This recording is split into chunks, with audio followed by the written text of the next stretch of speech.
Well, I'd like to welcome everyone to this conference, to this wonderful conference. I have seen the program and I wish I could be there. I feel a bit of an imposter that I'm welcoming people to a conference at which I'm not going to be present, but it's really my loss. I've often thought about trying to relocate Australia a bit closer to the northern hemisphere, which would make it easier for us to go there. So many exciting things happening. But at least I get the pleasure of inviting you all to this conference. I've been told that I should particularly mention, and I'm delighted to do so, Governor Alex Chernoff, Vice Chancellor Glyn Davis, Professor Robert Johansson, and Professor Amartya Sen, who actually has been very involved in planning this conference. And I'm delighted to add my voice to those of others in welcoming everyone. I see that a number of people there who are old friends. Gopal Gandhi, a very old friend, who used to be the governor of West Bengal. In fact, his successor, M.K. Narayanan, is also going to be there. A number of other names I see among friends like Pratap Bhanu Mehta and others. I won't mention everyone by name, there are quite a few. And I really feel very sad not to be there. I should really not be having this role because I'm not giving a paper in the conference, but the conference does share the name of a book of mine, namely The Argumentative Indian, and I'm honored by it. I've been told to say something about the book, describe its main content, but if it's arrogant to write a book, it's super arrogant to try to describe it to others.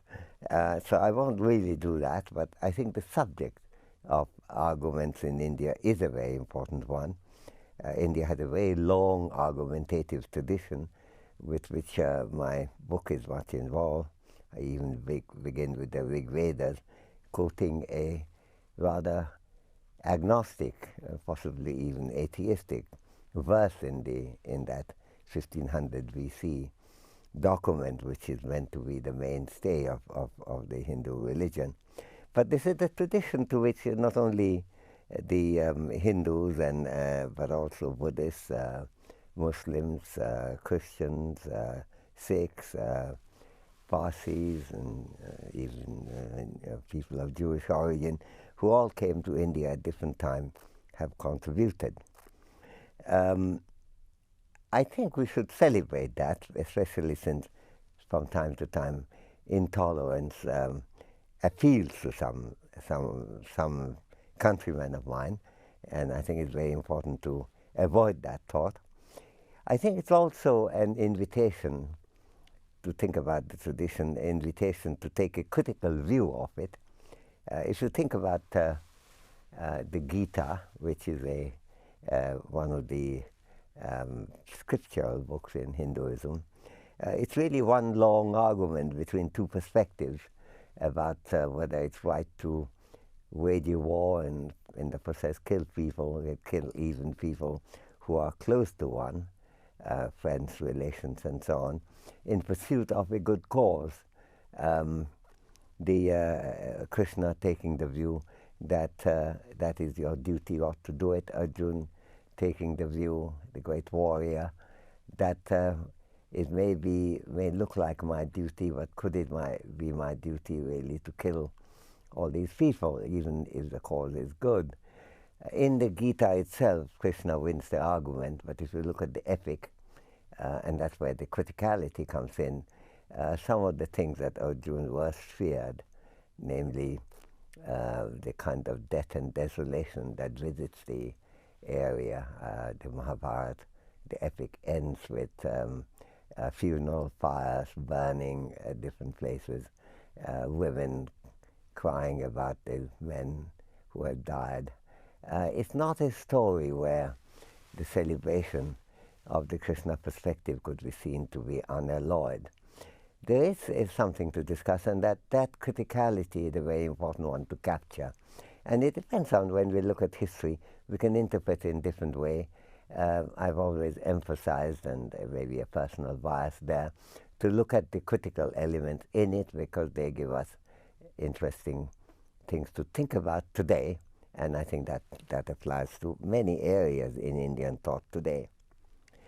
I think it's also the case that the long argumentative tradition has some contribution to make to having a flourishing democracy in India.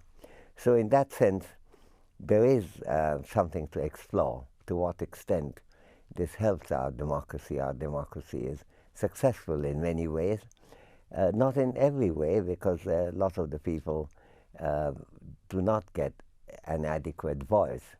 People who are in the bottom of the society, the contrast between the privileged and the rest can be quite large. And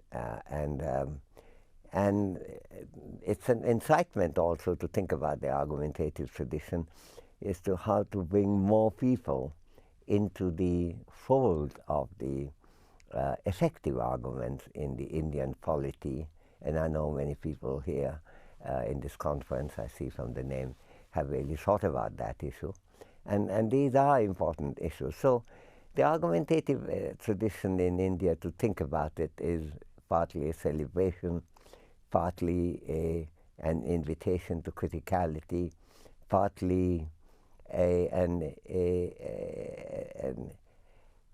reason for further exploration, and partly also incitement to get more people into the argument so that the Indian democracy could be a more inclusive one than it has in effect ended up being.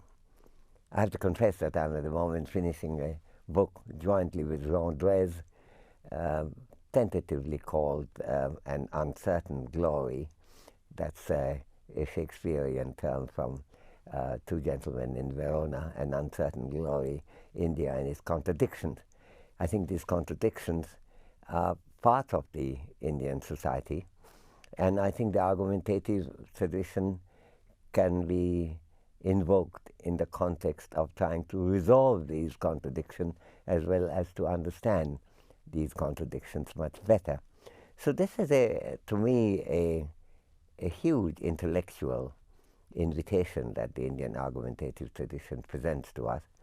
And this conference, in many ways, is something that I really admire the planning of, because there's so many interesting issues that are being captured in the different sessions. I feel very deprived not to be able to come and attend, and in some ways giving the role of inviting others to come there without being able, or welcoming others to come there without being able to be there.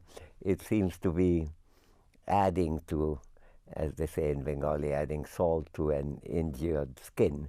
And it's sadness, but I wish you all a wonderful conference, and I will find out from Professor Mathur and others how it went.